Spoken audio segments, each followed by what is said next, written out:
Thank you everyone for joining us today for Divided We Fall. This is a webinar series in 4 parts.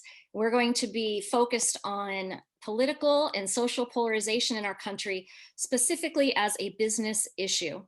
We are here to talk about the causes of polarization, the risks it poses to business and society, and solutions that businesses can embrace to help address this critical issue. So my name is Sarah Bonk. I'm the founder of Business for America. And Business for America is a business membership organization. We mobilize the business community to take action to increase civic engagement, protect voting rights, ensure election integrity, and combat polarization. And we're really excited to partner up with the Niskanen Center in Washington, D.C. The Niskanen Center is a storied institution with some of the very best thinkers working to advance an open society. We also want to say a quick thank you to our co-sponsors for helping to get the word out about this event: Association of Chamber of Commerce Executives, New Hampshire Businesses for Social Responsibility, Civic Health Project, Bridge Alliance, and the Fulcrum. So when it came to how we're going to get through the subject of political polarization, it's a deep and complex systems issue. And that's why we've broken the conversation into 4 parts. And we hope you will join us for the whole series. Today, we're discussing polarization generally and deepening our understanding.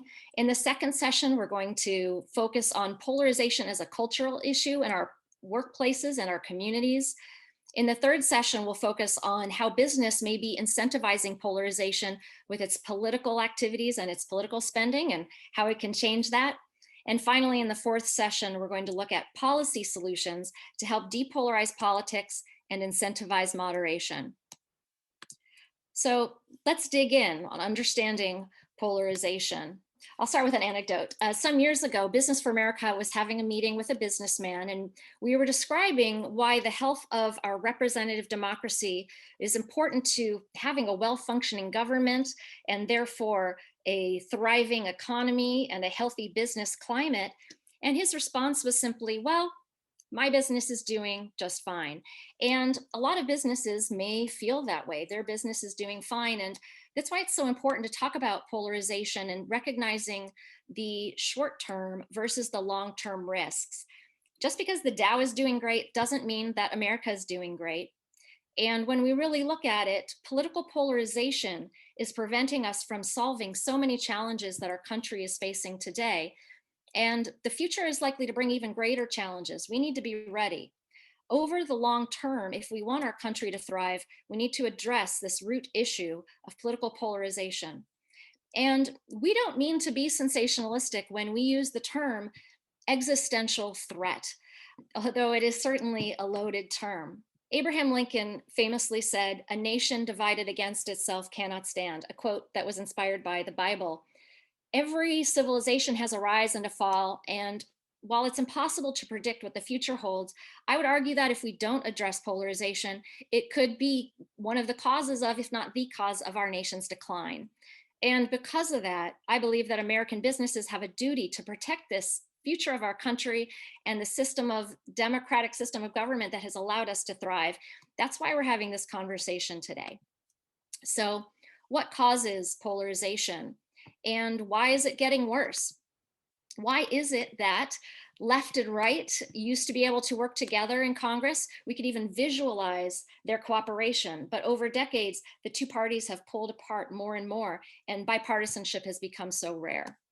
And what are the ramifications when voters are becoming more polarized? The median Democrat and median Republican continue to move farther and farther apart on the political spectrum. What are the implications for business? And what are the risks to our society?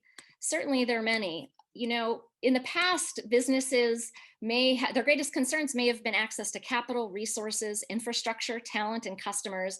But today's successful business people are recognizing that our changing social fabric and increasing political polarization need to be part of their business plan. It's not enough to talk about this problem. We need to do something about it. And so we really want to be sure we're also talking about solutions to these problems, specifically what businesses can do to help. So want to thank you again for joining us to dig into this essential subject. Thanks to Niskanen Center for being part of this and our speakers for joining us. And just one last comment before we dig in. I want to say that when you look at the toxicity and the dysfunction of our political system and the divides in our society, it's natural to feel a little hopeless. And it's our hope that by better understanding the problem and having this conversation today, we can figure out how to solve it. It's our hope that by the end of each session, you'll have this better understanding of the problem and the solutions, and you're going to feel inspired to join us in taking action. So thank you again for joining us today. And with that, I'm going to hand it off to Jeffrey Kabaservice, Vice President of Political Studies at the Niskanen Center. Jeff, please take it away. Thank you, Sarah Bunk of BFA, and thank you to everybody who's made it possible to have this webinar, and thank you for everybody for attending. Things are getting back a little bit to normal. I am back in the office right now, but internet has not returned to my office, so that's why I'm in the basement of a different kind of building. Maybe because of this strange new situation, I am reminded of a quote by Vladimir Lenin. Although I realize that communist leaders are not usually the person with whom you lead off a business discussion, Lenin is supposed to have said that there are years when nothing happens, and then there are weeks when decades happen. And I do feel that maybe we're in one of those hinge of history moments right now. As you just heard from Sarah Bonk, political polarization in this country is reaching levels that it hasn't reached since most likely before the Civil War. In fact, I saw a poll finding that 1 in 5 Americans say that many members of the other side, other political side, quote, lack the traits to be considered fully human. And 15% of Republicans and 20% of Democrats say the country would be better off if large number of opposing partisans just died. It kind of hurts you as an American to hear poll results like that. And when talking about polarization, what's happened, just in a nutshell, is that our various identities, not just as Republicans or Democrats or independents, but all the ways in which we see ourselves and see the world have become stacked and supercharged behind our political identities. The political scientist Liliana Mason put it this way in a book she wrote called Uncivil Identities. A single vote can now reveal not only a person's partisan preference, but also his or her religion, race, ethnicity, gender, neighborhood, and even favorite grocery store. Partisanship can now be thought of as a mega identity with all the psychological and behavioral magnifications that implies. And that's something to keep in mind as we consider that the Republican Party, under the continuing influence of former President Donald Trump, appears to be severing its connections with big business. Trump has broken a lot of norms and traditions, and as a historian, I think the two most historically significant of these are likely to be his break with the tradition of a peaceful transfer of power, but also the rupture he has created between the Republican Party and big business. The alliance of the GOP with big, successful private enterprise really has been almost the sole defining characteristic of the party throughout its century and a half of history. But now Trump and his allies have declared that the GOP is a working class party. There's no widespread agreement on what that means, but it does seem to entail active hostility to big business and its preferences. Of course, when Trump came into office, he made a lot of overtures to big business. He was himself a businessman who was going to run government like a business. He trumpeted his efforts to roll back regulation. And the Republican Party's signal and nearly sole achievement during the first 2 years of his presidency, when the party controlled both houses of Congress as well as the White House, was to pass a corporate tax cut. But his trade wars and his protectionism damaged nearly every economic sector, and particularly big exporters. The CEOs who had joined his manufacturing and strategy groups at the beginning of his administration abandoned them after Trump made his comments about the white supremacist rally at Charlottesville. And by 2020, big tech companies had become demonized by Trump and the conservative media and portrayed as almost being his greatest enemy. And then after the January 6th rally in Washington, which turned into the invasion of the Capitol in an attempt to overturn the election, 20 of the 30 largest corporate PACs in the country announced that they were going to stop donating to Republican members of Congress who voted against certifying electoral college votes. And then, as you all know, just last month, hundreds of corporate leaders signed statements opposing the efforts of Republican state legislators around the country to restrict voting rights. Senate Minority Leader Mitch McConnell responded by saying, "My warning, if you will, to corporate America is to stay out of politics. It's not what you're designed for, and don't be intimidated by the left into taking up causes that put you right in the middle of America's greatest political debates. But former House Majority Leader Richard Gephardt, a Democrat, told the New York Times in response to this warning of McConnell's that while corporations are always reluctant to get engaged in partisan battling, quote, this is about whether we're going to protect the democracy. If you lose the democracy, you lose capitalism. So 2 items in my email inbox stood out to me this morning before this webinar. One was a report from Axios that trust in governments is at an all-time low globally right now. But in the wake of the pandemic, business is now the most trusted institution in the world. And the report said that people now expect corporations and CEOs to keep focusing on big social and political issues, which puts more pressure on CEOs to prioritize societal and political issues in addition to shareholder value. But this morning's Wall Street Journal also has an editorial entitled "The Price of Woke Corporate Politics." It serves notice that conservative organizations are launching not only boycotts, but multi-million-dollar national advertising campaigns, attacking the brands and credibility of corporations that are opposing Republicans and Trump in these efforts.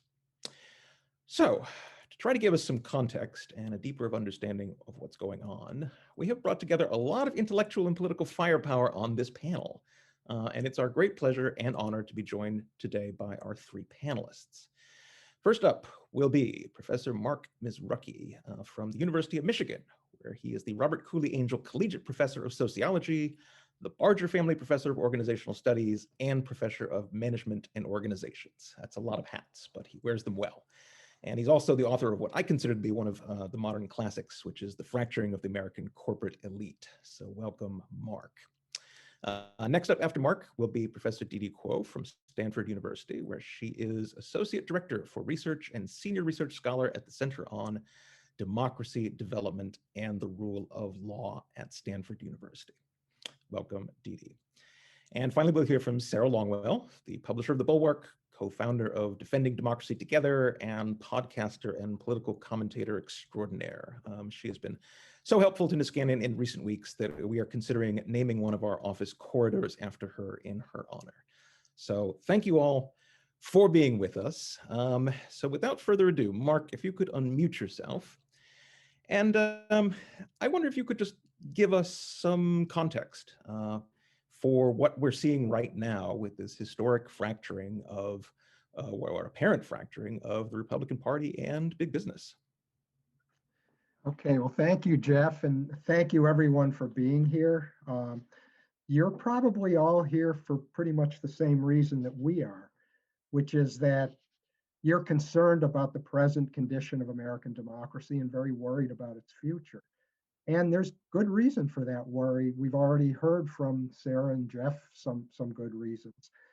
As you know, we're experiencing a crisis right now that may be as severe as anything we've had since the Civil War. Our system is close to dysfunctional. We recently witnessed an insurrection at our Capitol. We face a level of polarization beyond anything in my lifetime, and I grew up in the 1960s. I can tell you this is worse. We can't even seem to agree on what the truth is anymore. So the question is, what got us to this point, and what can we do about it? So in the few minutes that I have here, I'd like to present some historical perspective on what I believe is the root of our current predicament and provide just a few suggestions for what I think needs to be done. I've made this argument in more detail in the book Jeff just mentioned. There's also a paper on the Niskanen Center website that I wrote that was posted October 7th, if you want to take a look at that. I'll try to hit the high spots here. And by the way, I don't have any slides. Jeff requested none. So that will probably speed me up. So anyway, if we go back to the period right after World War II, the United States had emerged as the world's leading power. We still had serious problems. I don't want to paint this as some kind of utopia back then, but overall the system worked well and life was improving for the vast majority of Americans. We were experiencing a rapidly growing economy with low unemployment and low inflation. The average standard of living in real terms more than doubled between 1946 and 1970, which allowed most Americans to live a middle-class existence, in most cases on one income. Poverty was cut in half in the 1960s alone. And we had a political system that, although not perfect, worked effectively and in a bipartisan manner. Democrats and Republicans fought it out, of course, but they were also willing to work together. When the Medicare Act was passed in 1965, just to give you one example, more than half of the Republicans in the House voted yes, and nearly half of the Republicans in the Senate also voted yes. So, what allowed this system to work? The argument I make is that a major reason for the success of American democracy in the period after World War II was the important role played by the largest American corporations. It's true, most businesses at the time, as they are now, were politically conservative, but the leading corporations of the era exhibited a moderate and pragmatic approach to politics. They were also actively involved in a series of major policy organizations, most notably a group called the Committee for Economic Development. The CED would develop policy positions and then often interact with members of the government to discuss those positions. And so the CED was actually behind the Marshall Plan. They were behind the Employment Act of 1946. They were behind the tenfold increase in federal aid to education in the 1960s, which was a response to the Soviet Union launching a space capsule in 1957. And the thing about these people, the CEOs who led this organization, operated by a principle that they termed enlightened self-interest. Okay, these people were not altruists, but they believed that the best way to attain their own goals was to ensure that the society as a whole rested on a strong foundation. This meant support for high wages. It meant support for government efforts to ameliorate social problems. It meant acceptance of a degree of government regulation. And it meant a willingness to support tax increases, even on themselves, to pay for these programs. As well as when we were involved in wars during this period, companies accepted that they would have to pay more taxes to support. But there was also another role that business leaders played during this time that was especially critical.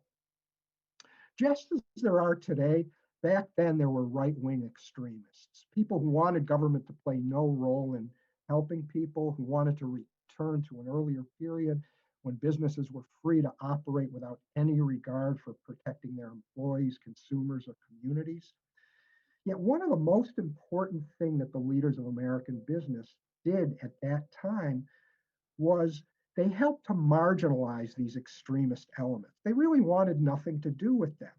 Sure, the business community had differences with organized labor, with liberals, but they fought each other within a series of rules that everyone accepted.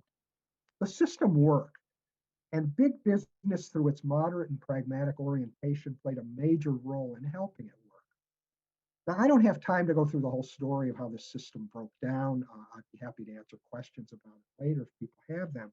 But I do want to say that the business community no longer plays it. And in the 1970s, big business in the US faced a number of problems. And as a way of dealing with them, I mean, it was understandable at the time, but what they ended up doing was aligning themselves with these extremist far-right elements they had previously shunned. And this led to a number of short-term gains in the late 1970s and early 1980s.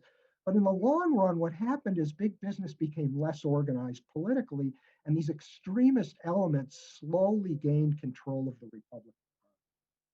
And this drastically changed our politics. So you first see this with the rise of Newt Gingrich in the 1990s and his scorched earth policy of no cooperation at all with his opponents. But it culminated in the rise of our current leadership. And now this brings us to the present. And it's important to clarify one aspect of the current situation. You know, we're talking about polarization, and we often talk about the increasing extremism of both parties. But it's not a symmetric phenomenon. Yes, it's true. The Democratic Party has a left wing. But in terms of what these people are advocating, at least in terms of economic positions, they're really not that different from Lyndon Johnson or even for that matter, Richard Nixon, if you look at what Nixon actually did as president. Most Democrats, in fact, they're not even that far. Most Democrats are much closer to the center, as you can see, as represented by our current president.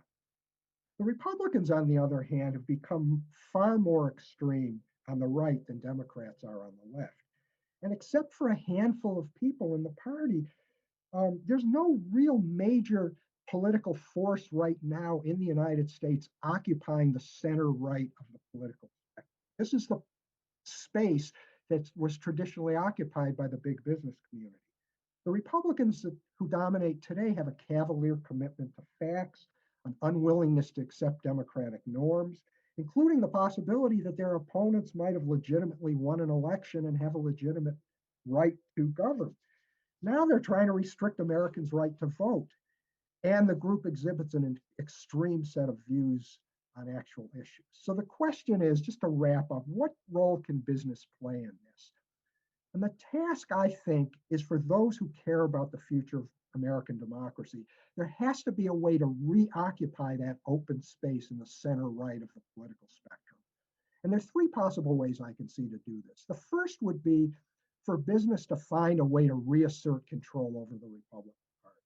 I'm not sure exactly how this can be done, but one way would be to use its clout, including its economic clout, to refuse to back extremists and instead offer support to more reasonable candidates.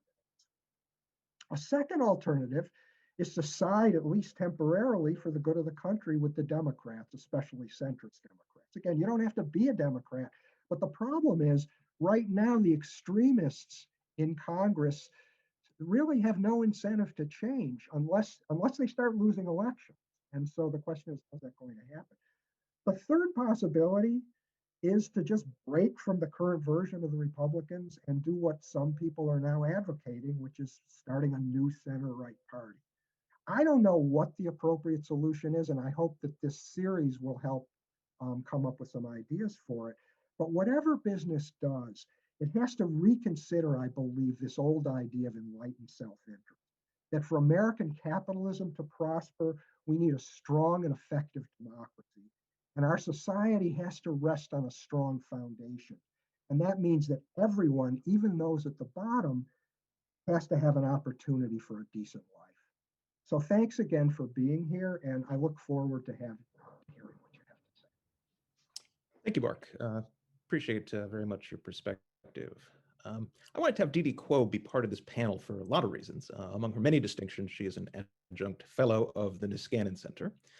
But particularly, I wanted her to follow Mark because she's the author of a book that came out a few years ago called Clientelism, Capitalism, and Democracy, which is a major contribution of the history of capitalism, as well as a major work of political analysis in its own right. So Didi, since you have covered a lot of the same territory, although from a different angle as the history that Mark just gave us, I wonder if you could just share your perspective with us about how we got to where we are now. Yes, well, thank you so much to BFA and the Niskanen Center for inviting me to be part of this panel. It's an honor to speak with Mark and Sarah. And while polarization has been on the rise for decades, it's somewhat recent that polarization has produced a democratic crisis. So what I was going to speak about today is to sort of take up historically where Mark left off with the 1970s and try to make some analogies about what the business community can do today, analogize it to the end of the 19th century when there was also a crisis of democracy and of capitalism in the US. So today, just a sort of reiteration, even though we've heard it a little bit already about how we got here. After 2020, Trump said that Biden unfairly won the election. There were riots on January 6th at the Capitol. And now you have two parties that are taking very different approaches to democracy. We have the Democrats who are supporting federal legislation in the form of HR 1 and S1, the For the People Act, to ease access to the ballot, and Republicans, at least at the state level, passing or considering bills that, among other things, restrict, make it difficult to vote and also increase partisan oversight of the electoral process.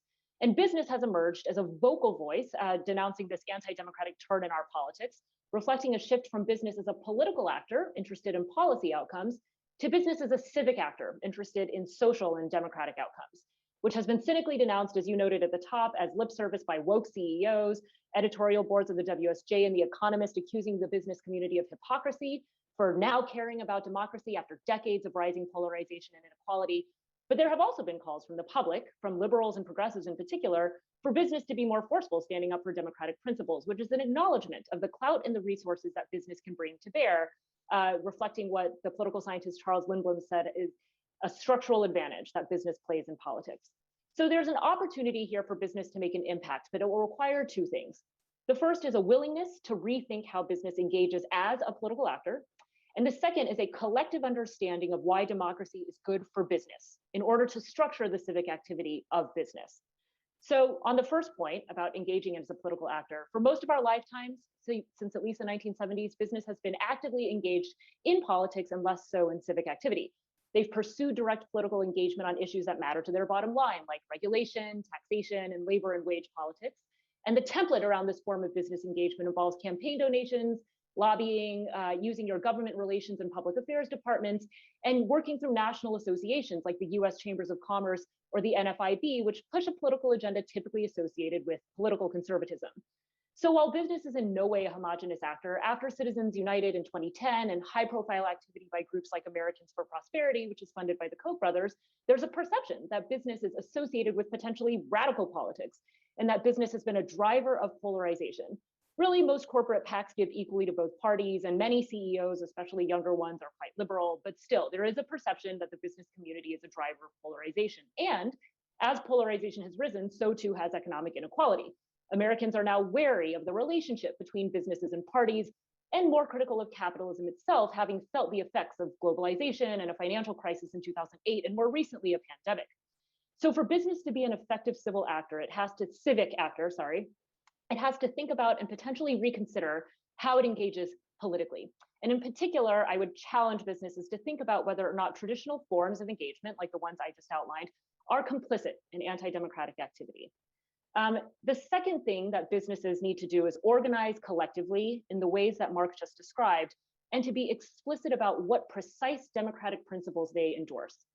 Some in the business community have become self-reflective. There has been a growing interest in corporate social responsibility initiatives. Larry Fink of BlackRock and the Business Roundtable have said that we no longer need, shareholder capitalism, instead need to embrace a larger set of stakeholders.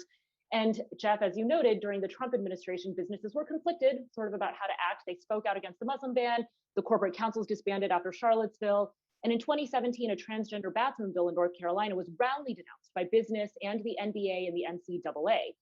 So today, when Georgia's SB 202 passed in April, Ken Chenault, the former CEO of Amex, and Kenneth Frazier, the chief executive of Merck, organized 72 Black executives to sign a letter denouncing it.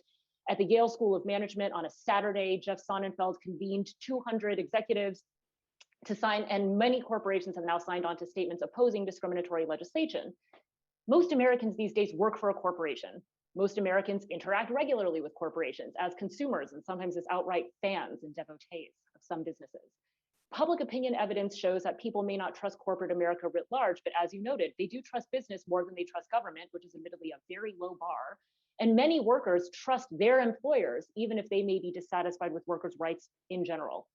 But business is not a representative institution. It's not even a political or intermediary institution. So all business can do is be vocal about why democracy is good. And now I'll turn to why business requires a stable democracy.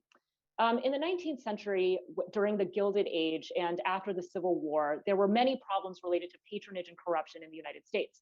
And many of these problems seemed actively related to businesses. The monopolies and the Second Industrial Revolution had led to the rise of powerful corporations, which seemed to exercise undue influence in politics and to extract rents and special concessions from government.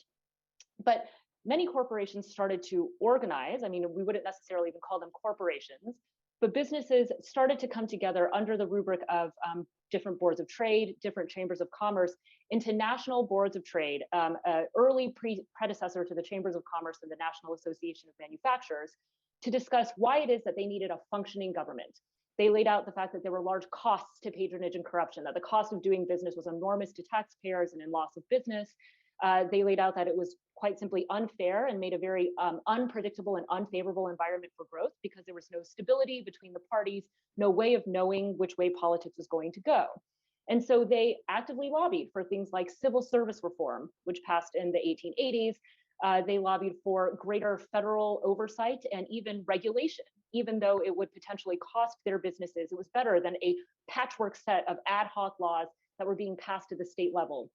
And what they wanted was consistent, predictable interactions with the government, and consistent and predictable policies passed with respect to labor and with respect to regulation, that they would no longer have to manage or sort of be the bad guy, but instead could use politics as a vehicle for representing interests more broadly.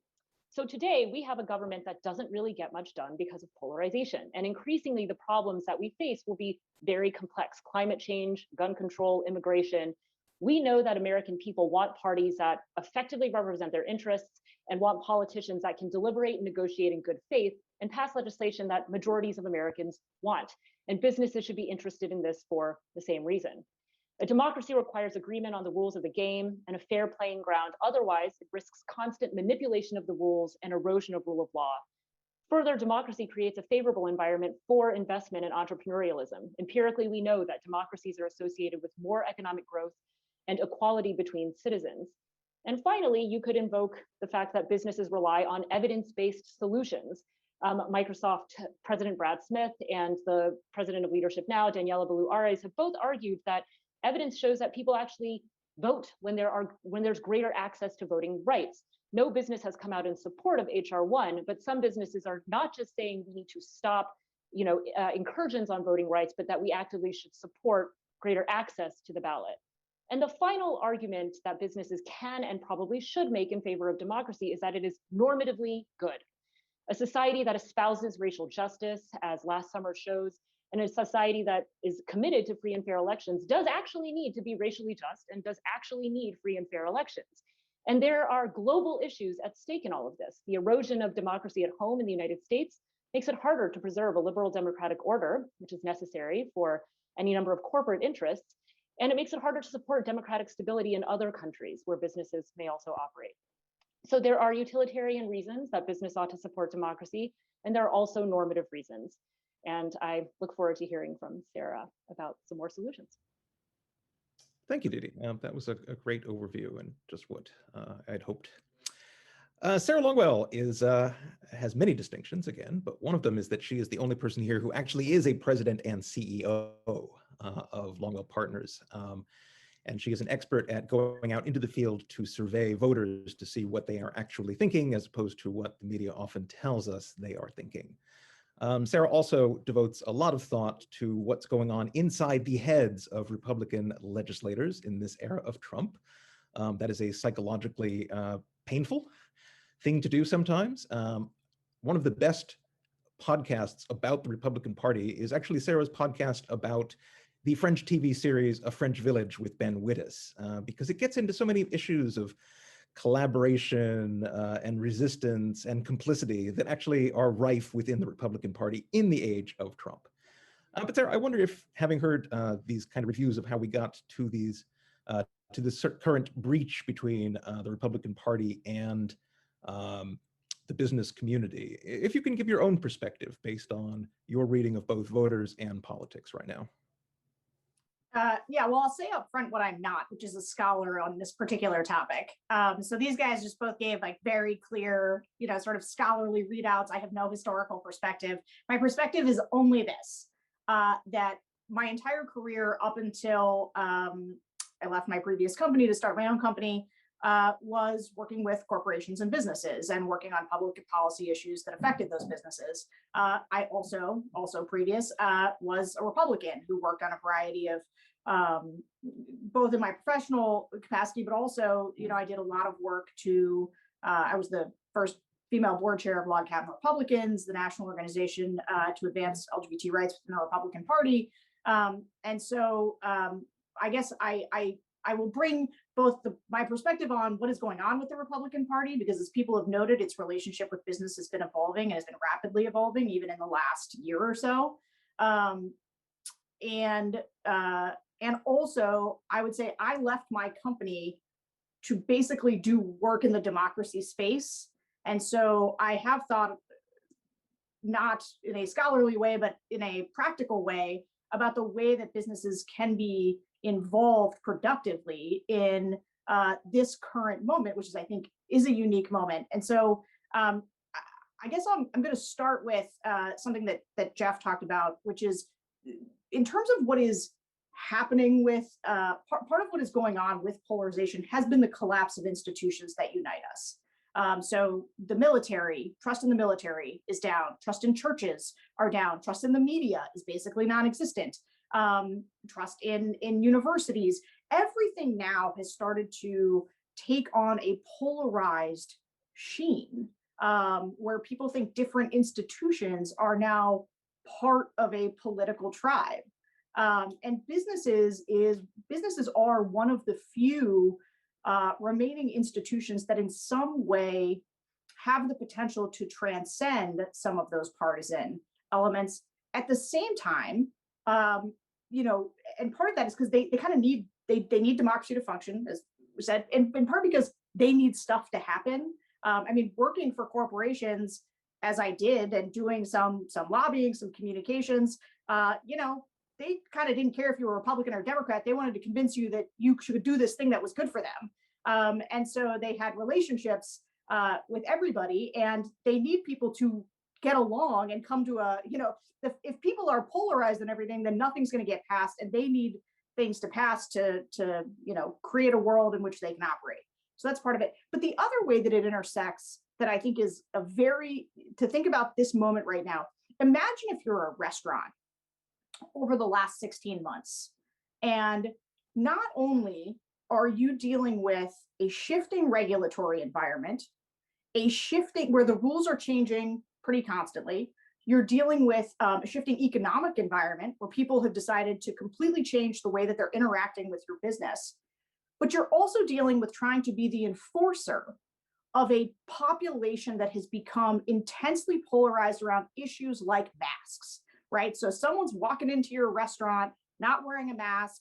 You're trying to protect your indoor, customer experience. And so now you've got to be the person who's sort of on the front lines dealing with the fact that different things, something as simple as masks have been polarized to the point where now, you have to fight with people over it. And I think American corporations have been kind of drawn into these culture wars in ways that I don't know, I have a deep amount of sympathy for them in terms of what they've had to deal with over the last 8 months. But you can see how I agree that they have these reasons why they want to see hyperpolarization ameliorated. So I think that there's ways that they can help with polarization. I also think there's ways that they can accelerate polarization. So on the first part, I wrote a piece after the insurrection, which I said, hold them all accountable. And it was about the fact that there were the people who stormed the Capitol were going to go to jail. But the people who incited the insurrection, Louis Gohmert, who said you got to go to the streets and be violent, Madison Cawthorn, who said it's okay to call your legislators and threaten them, Matt Gaetz, Mo Brooks, who just spoke to the crowd right before they marched in and said, today's the day American patriots start kicking ass. None of those people were going to be held accountable. So one of the only institutions available for accountability is the business community that can withhold donations from these bad actors. And I think that saying, having a bright line that says, we are not going to support people who are actively trying to subvert or undermine democracy is a positive and useful civic role for businesses to be playing at this moment where we've never really been here before. For them to have those kinds of lines is not just a stick, it is a carrot in terms of future behavior. Now, right after the insurrection, a bunch of businesses did come out and say they were going to do that. And then a bunch of them walked it back.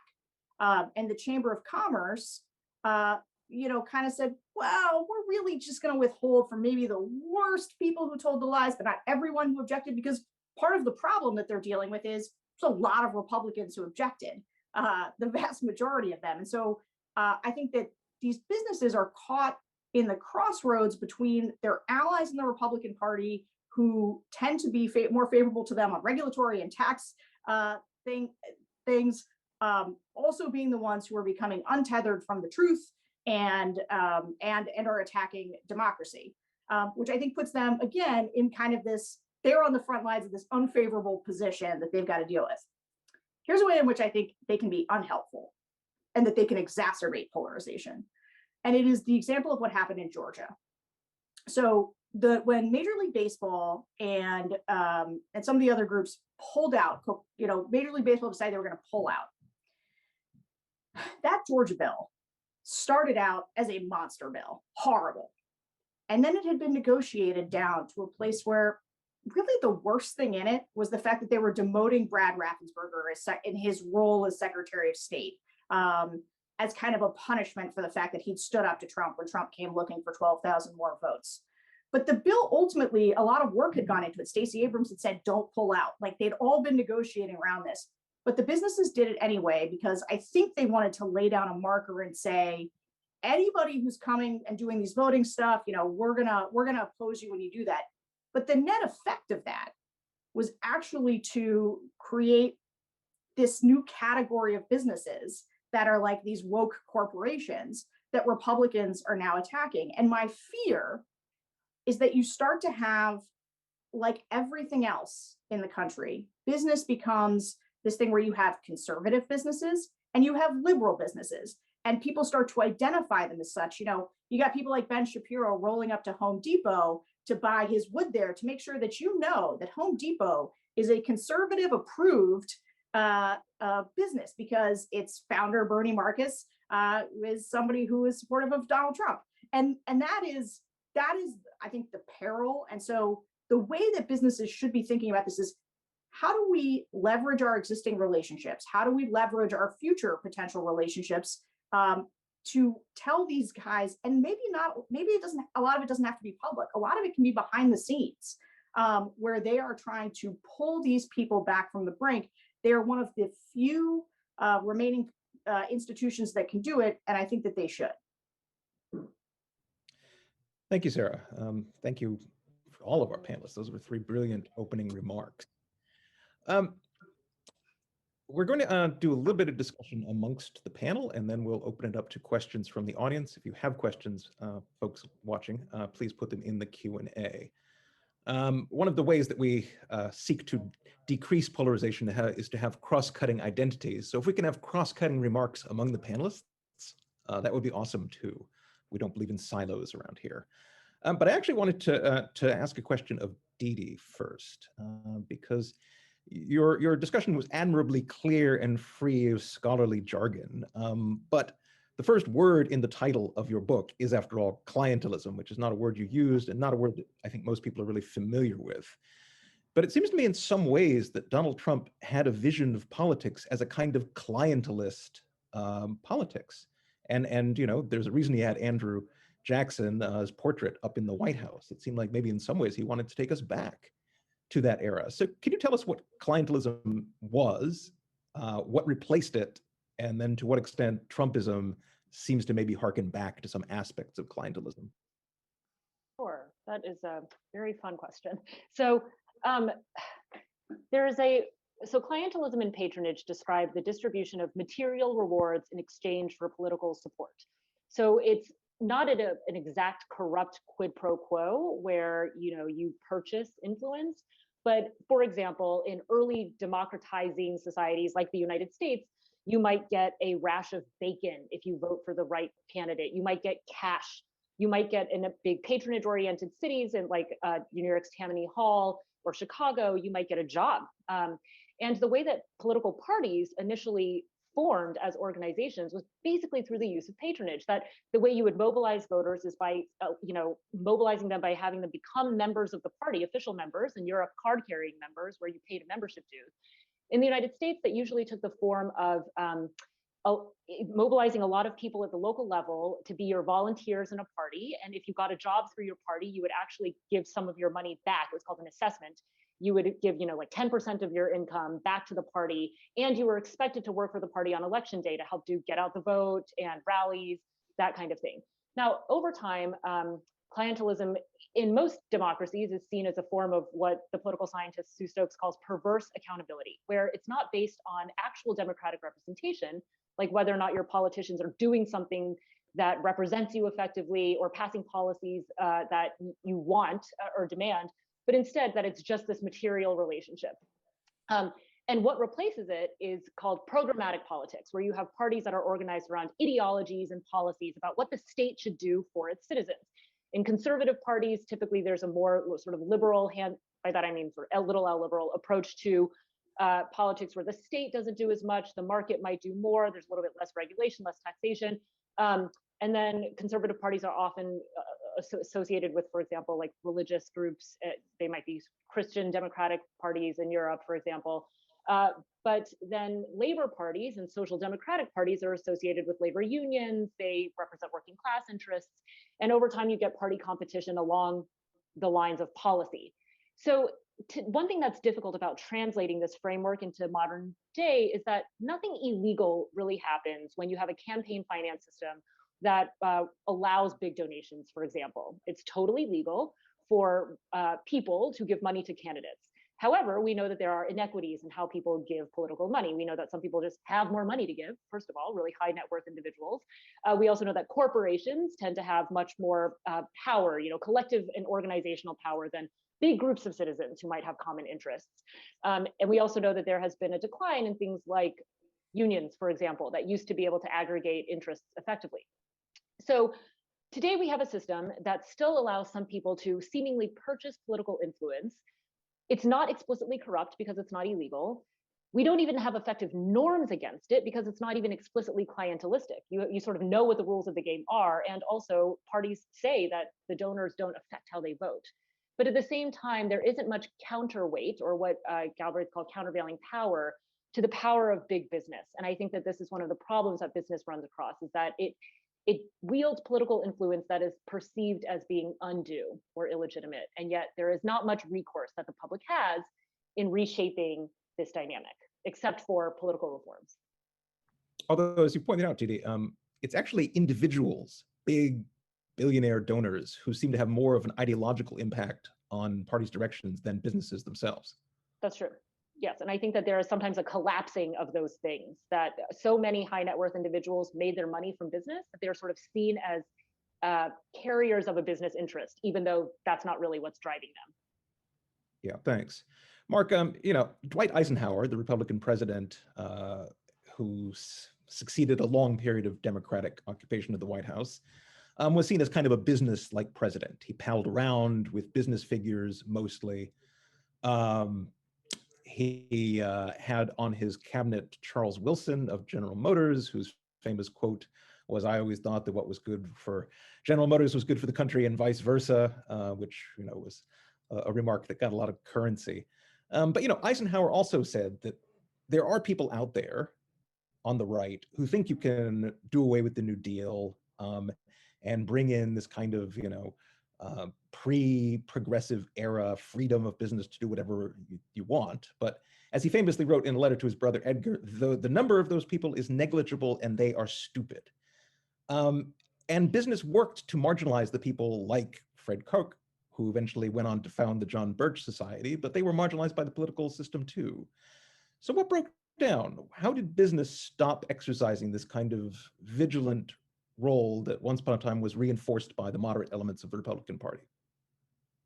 Okay, well, I'll try to keep it brief. It's a complicated question, but I think the main problem was, so the American economy worked really well in the 1950s and 60s, but there were problems, a whole series of problems were building up during that time, and they really came to a head in the 1970s.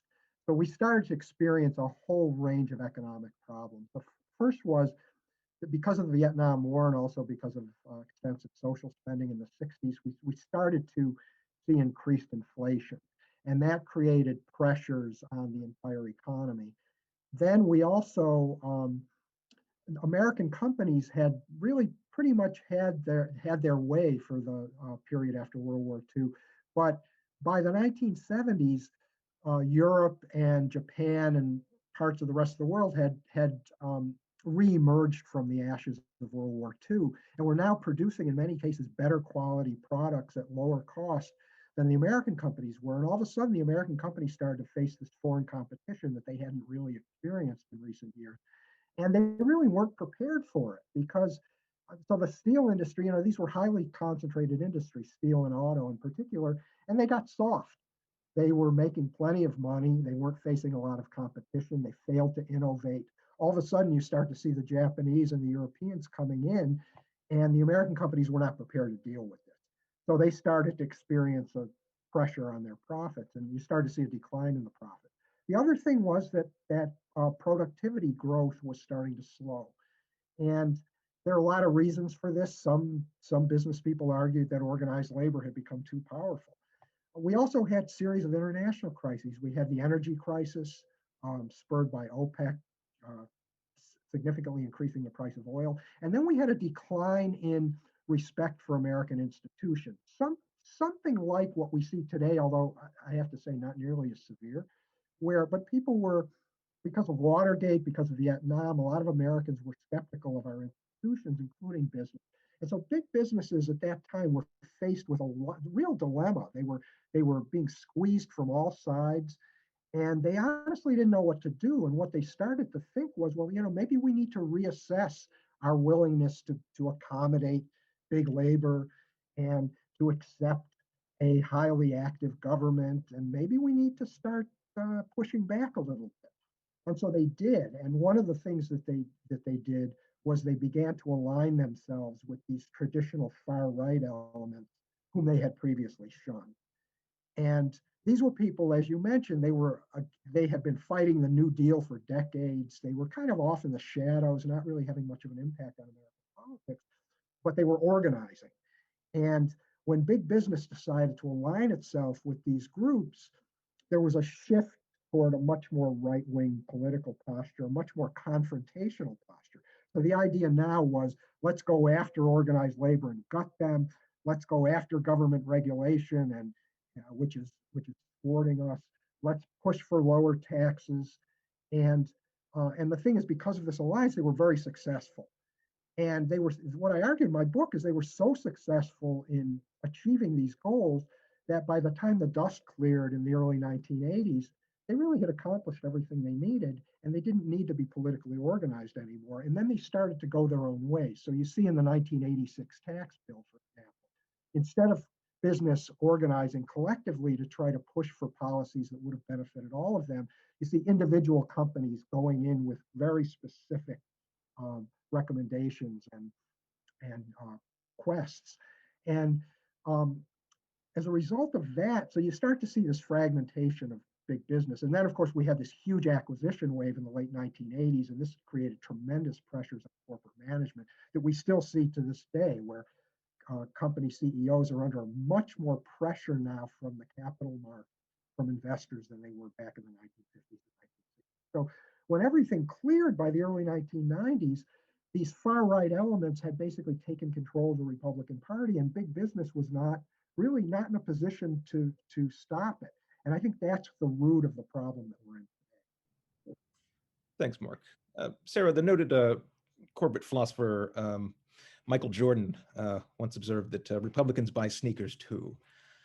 And my feeling is that most businesses would like to stay out of partisan issues. So I guess the question is, why can't they right now? Or why does it seem like they can't? Well, some of them can. I mean, here's the thing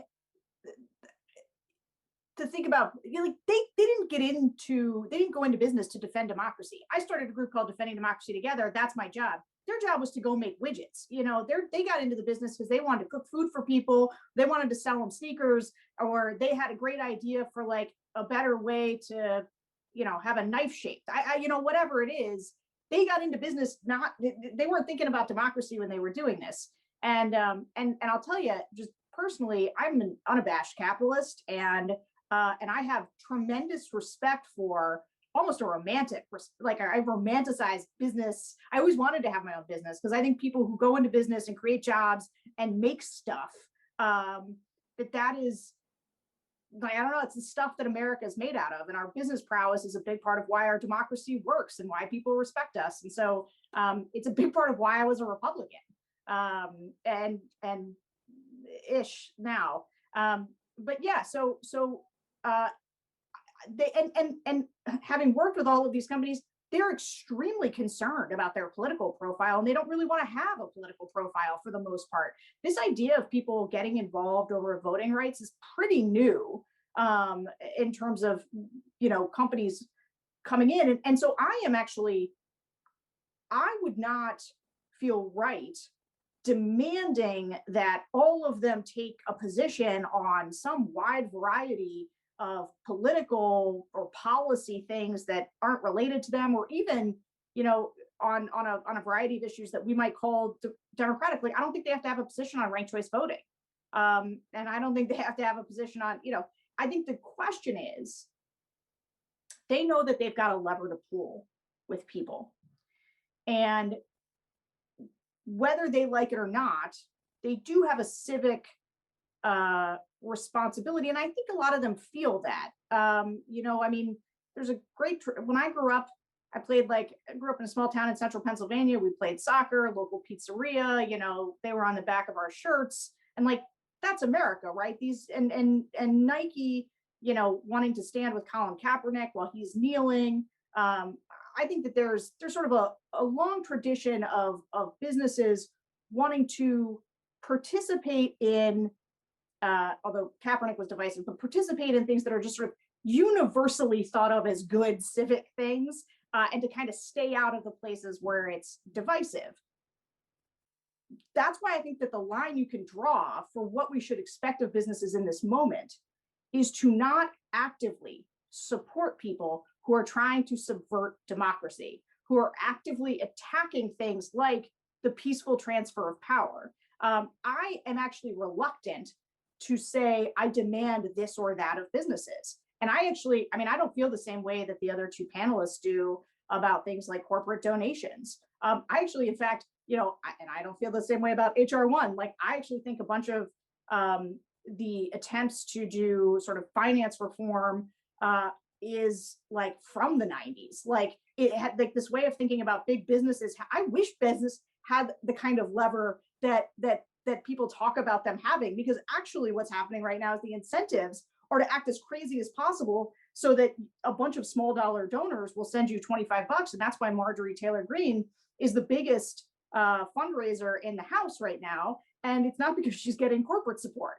And so there's this totally new set of incentives that actually, I think, diminish the ability of businesses to have kind of a big stick that they use seldom. But anyway, my point is I would like them to use it seldom. It has to be a really big thing for me to kind of say, hey, now's the time you guys should really get involved. But this idea of saying we will not support anyone who tries to subvert democracy, and have a line about what that is, because that can't just be they won't raise the minimum wage to $15, or what, it has to be, these are people who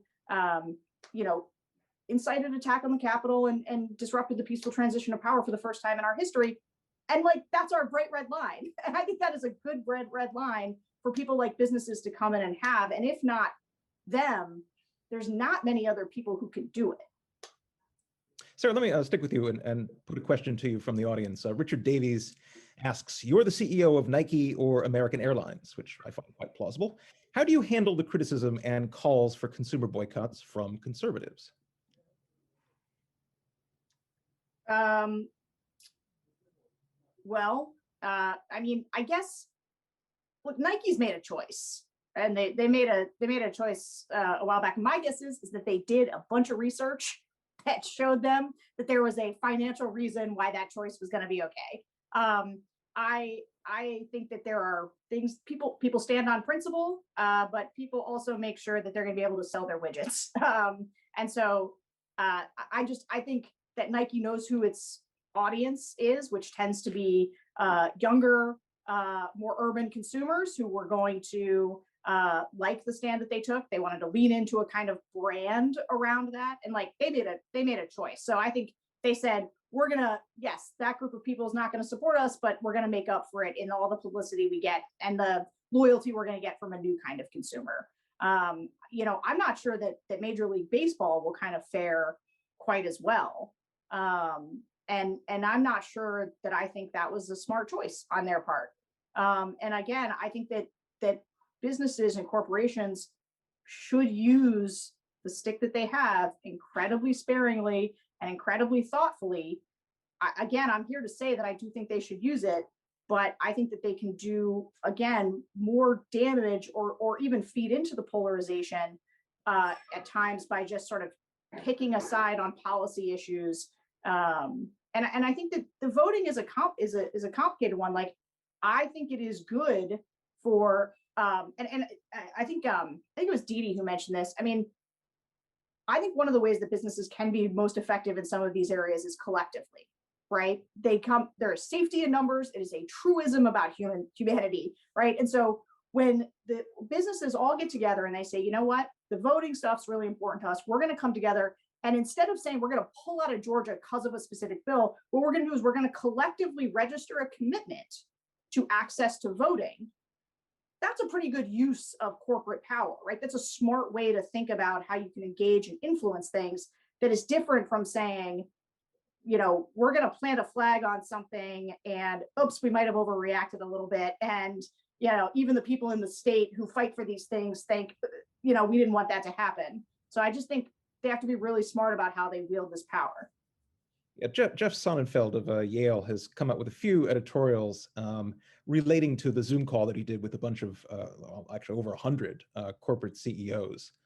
And you know, some of his op-eds kind of suggest that they're going to lead this new era of enlightenment, but I think he was actually much clearer in an interview he did with Zach Stanton in Politico, where he said, you know, there's basically a few criteria that goes through the minds of these CEOs, which is, you know, does this issue affect my brand? Is this going to actually go to the perceptions of consumers about our company? Who else is involved in this? What other corporations are active, to speak to the point you just made, Sarah? And is being silent an option or not? Or is this of just such existential importance that we have to speak out? And that, I think, explains some of what's going on with the vote around the voting rights issue. Didi, let me put a question to you that comes from the audience, because I think it actually goes back to what we were talking about with clientelism. The person asks, businesses have been funding politicians and issues throughout US history, and their spending has been lamented by some, especially on the left, as having too much influence in our politics.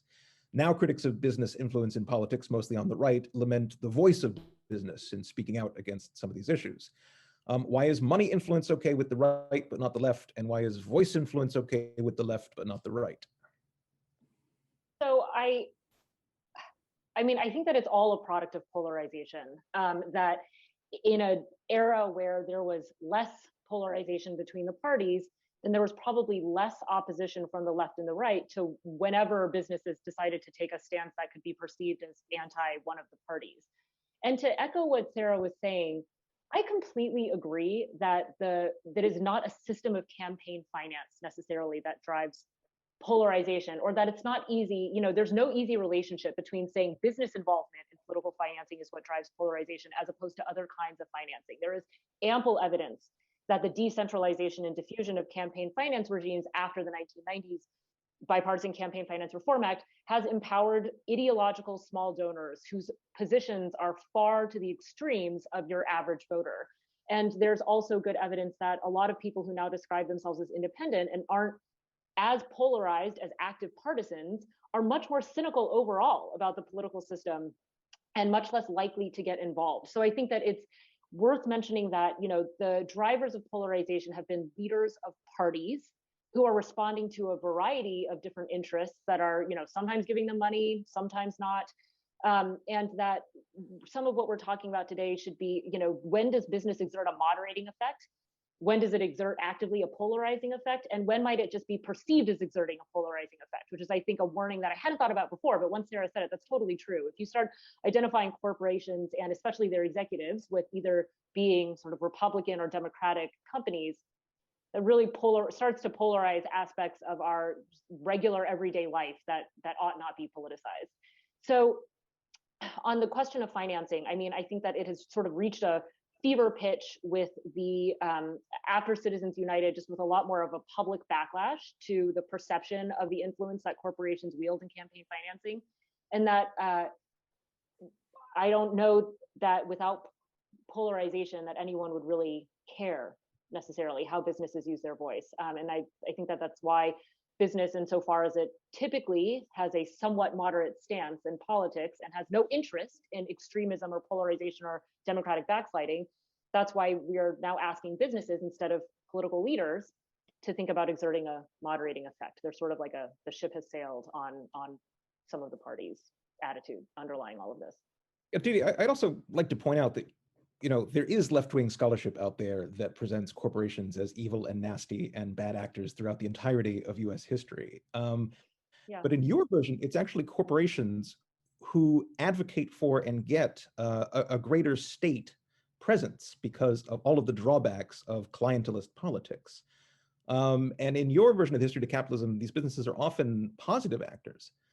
And I think that actually carries through. The reason you start hearing less from businesses in some sense is because they achieved some of their goals in getting a functioning state and stability. And, that's maybe under threat now, which is why we're also hearing businesses speak out. I mean, the economy did take an $8 trillion hit from the pandemic. And had Donald Trump's administration been competent and not polarized a lot of these issues, it's interesting to know how many lives and how many dollars could have been saved. And this could account for a rise in corporate activism now. That's true. Yeah. Mark, I guess one of the theme of your book is about sort of the triumph of neoliberalism, which actually drew in not just businesses, but also both parties. I mean, the neoliberal ideas were there in Jimmy Carter's presidency. And I wonder if we're coming now to the end of neoliberalism, or how genuine you think this return is, supposedly, to a return of stakeholder capitalism instead of shareholder capitalism. I'm not sure how widely known or understood the term neoliberalism is, but and I don't, to be honest, I try to avoid using it myself just because it's actually used by a lot of far left people who, and I don't necessarily want to identify with that crowd. But what you're referring to is a pronounced shift to the right that began in the 1970s. Not just, I think it was driven by the business community, but eventually it encompassed both political parties. It resulted not only in Ronald Reagan's presidency, but even the Democrats becoming more conservative. And that approach has pervaded to the present. And what you're asking is, have we perhaps come to the end of that period? And I think that, I actually think there was some justification for why it occurred in the first place.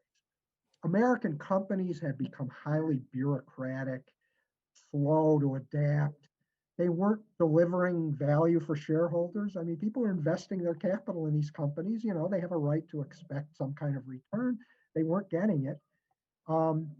Productivity was not increasing.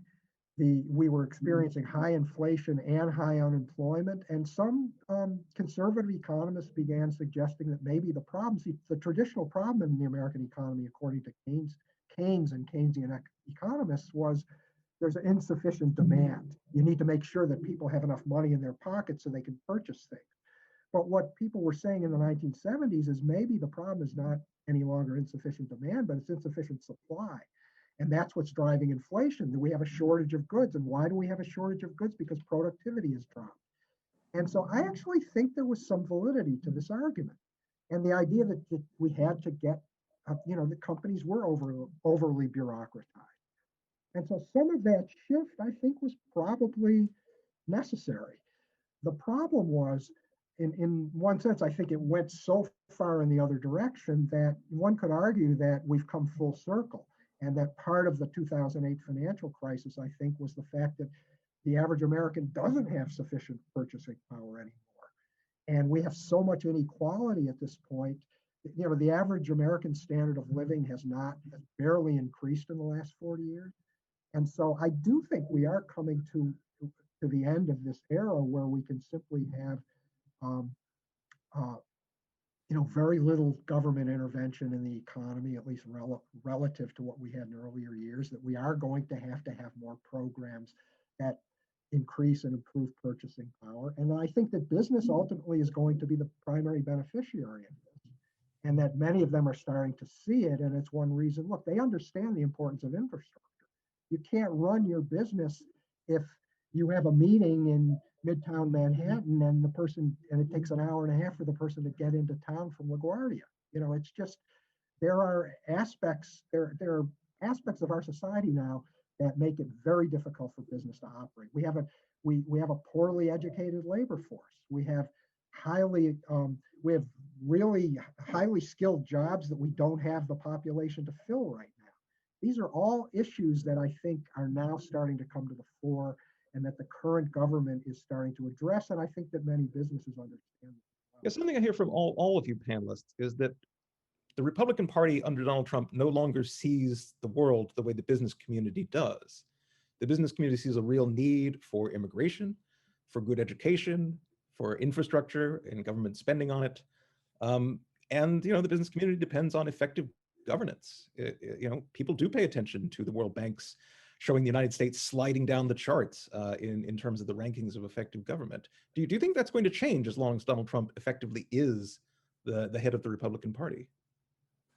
No, I don't think it's good, because I think, look, I actually think that Donald Trump changed the Republican Party both in terms of its makeup, who's involved in it, and in terms of what it thinks it's going to be and what its future is. So, Jim Jordan says we're the beer and jeans party now. You got Marco Rubio that says we're now a multi-ethnic, multiracial, working class party. They are going after world corporations. Marco Rubio just sided against Amazon with the labor unions. Like, that's the craziest thing I've ever seen in my 20 years of being a Republican. It's not the craziest thing because the last 4 years have been nuts, but it's a crazy thing to see. And I think that the nationalist populist sort of sentiment that is now driving the Republican Party, and it's interesting actually to watch, because Joe Biden is kind of like, oh, you're the white working class party. I'm also in that lane, friends. And they're doing it in these different ways, right? So the Biden administration's like, here's stuff, here's money, here's shots in your arms, here we're going to do an infrastructure package, here's all this stuff. And the Republicans are like, here's grievance politics, here is a bunch of cultural things, here's a bunch of signals that say that the left are socialists and crazy, but they're literally talking to basically the same group of voters, which are working class voters, and both of them are now doing sort of the culture war, class warfare against big business, and that has been one of the, besides the Republican Party, deciding that it was absolutely against foreign intervention, it is one of the biggest changes that I've seen in sort of the what the makeup of the party is. And when I do talk to Republican voters, they want that. Like, they are anti-big corporations. Folks on the left will love to tell you about how the vast majority of voters are kind of with them on some of the campaign finance and other things, because they are against big business and they're against big government and basically anything that's big. And they want someone that's fighting for the little guy. But I will just say, to me, this opens up an enormous opportunity for Democrats. Like, there is an opportunity right now. The Republican Party has had business more or less captured for decades. They were aligned they were joined at the hip. And for the first time, there is real opportunity for Joe Biden and the Democrats, I think, to build a coalition and work with businesses in ways where they can be both an actor to protect democracy, but also an agent to help us pull ourselves out of what has been a really devastating time. And to the extent that he can help, rebuild this economy with business and show that it's not, I think for a long time, right, the reason that businesses wanted to hang out with Republicans is that the Democrats were mostly saying bad stuff about businesses half the time. And so to the extent that rhetoric can change, there's a real opening for a new alignment that if I were the Democrats, I would be looking to grab.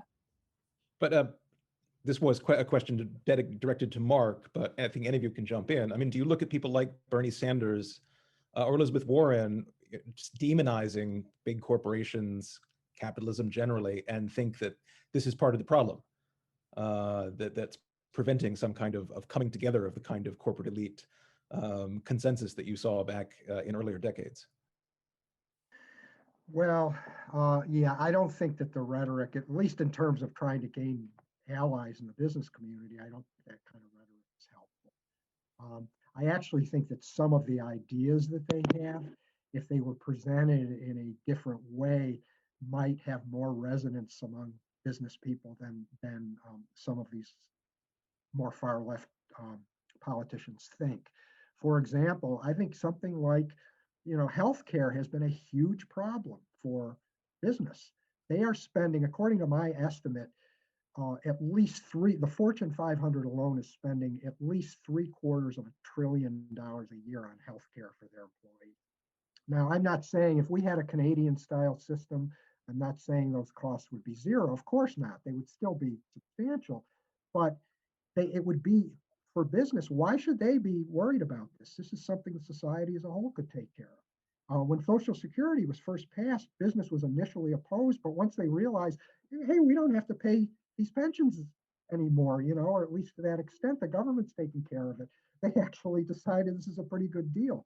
And so there are all kinds of things, even the issue of taxes. I think if you look back historically, business especially has been willing to accept tax increases, particularly on the wealthy, including when the CEOs themselves were going to be paying higher taxes if they felt it was leading to policy that was ultimately beneficial to society.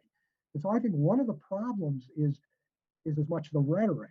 Now, one concern I have, and this is one place where I would I love what Sarah's been saying in so many ways, and I don't disagree with you on the campaign finance issue. I think that's a red herring. I don't think that money in politics is the root of the problem. I think there are other things that are more significant. But in terms of there is a substantial segment of the Democratic electorate that buys into the rhetoric of Elizabeth Warren and Bernie Sanders.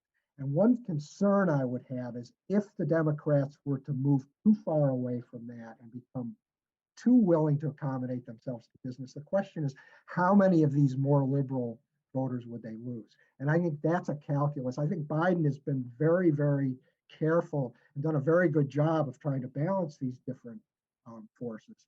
But I think that's the one concern that I think a lot of Democrats might have in taking you up on what I think is a great suggestion. Go ahead, Didi.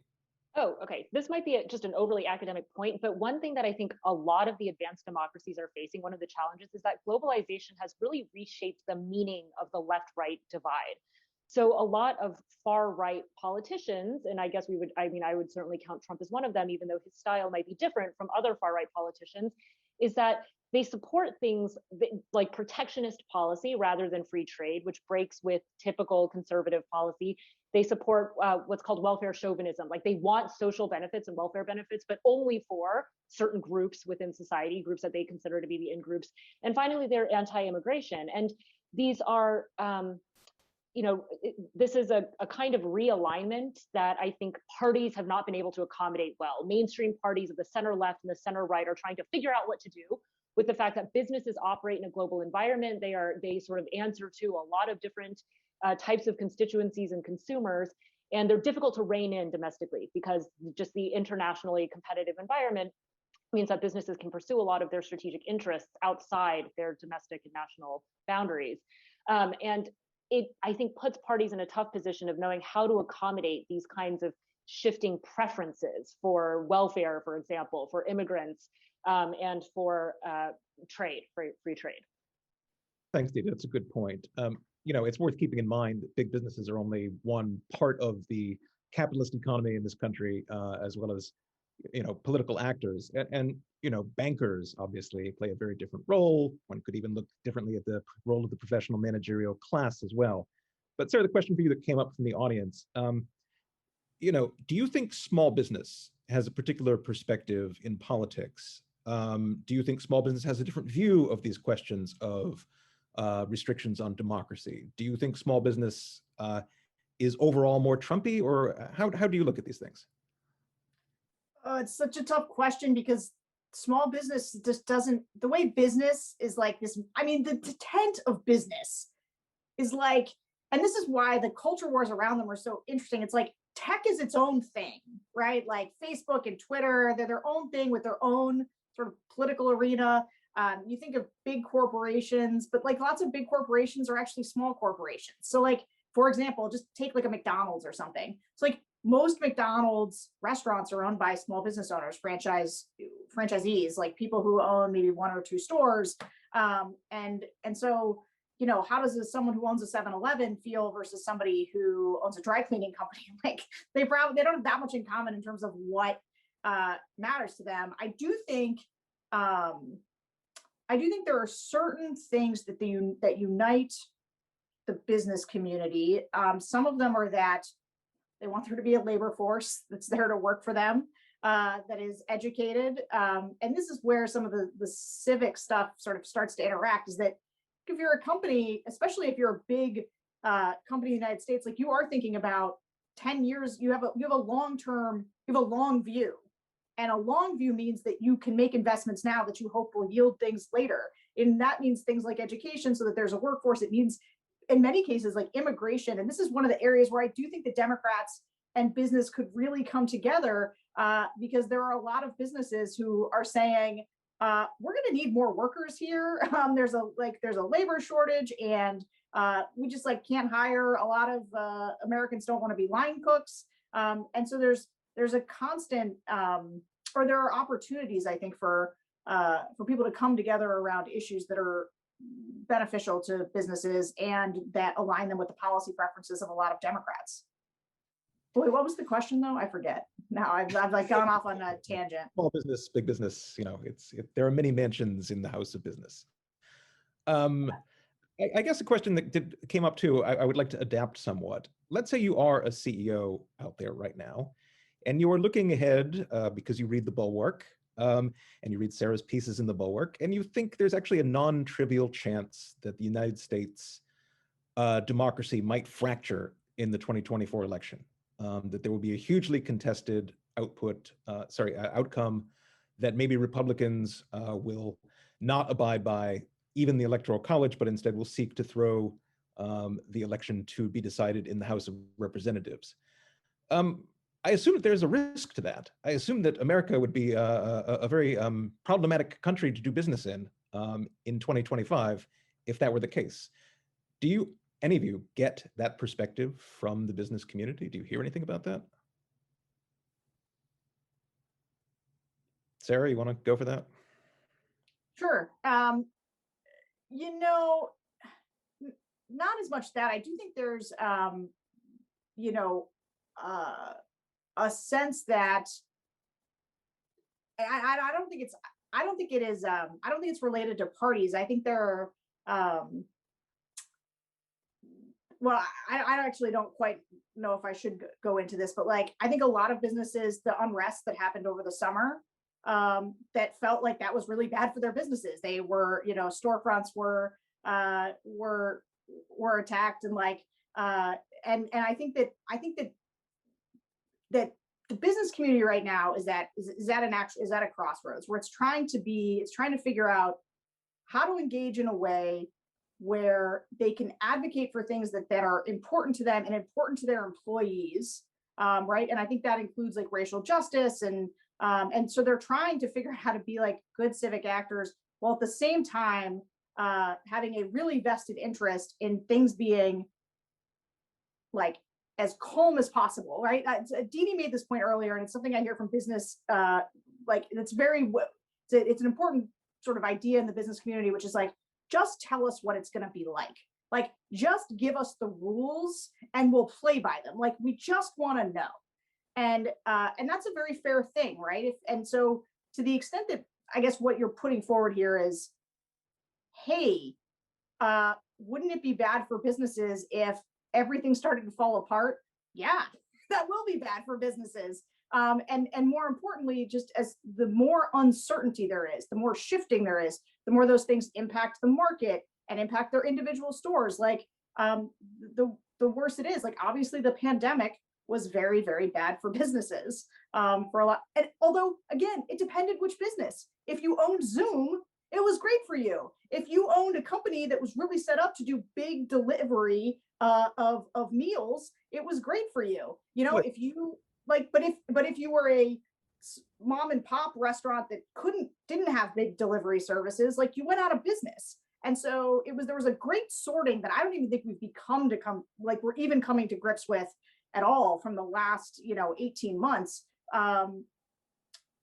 And so I think that's a good example of where just uncertainty can create opportunities, and it can also destroy things. And so when you ask these questions about yes, I think that just generally business doesn't like uncertainty. It does not like the idea that Americans would continue to come apart.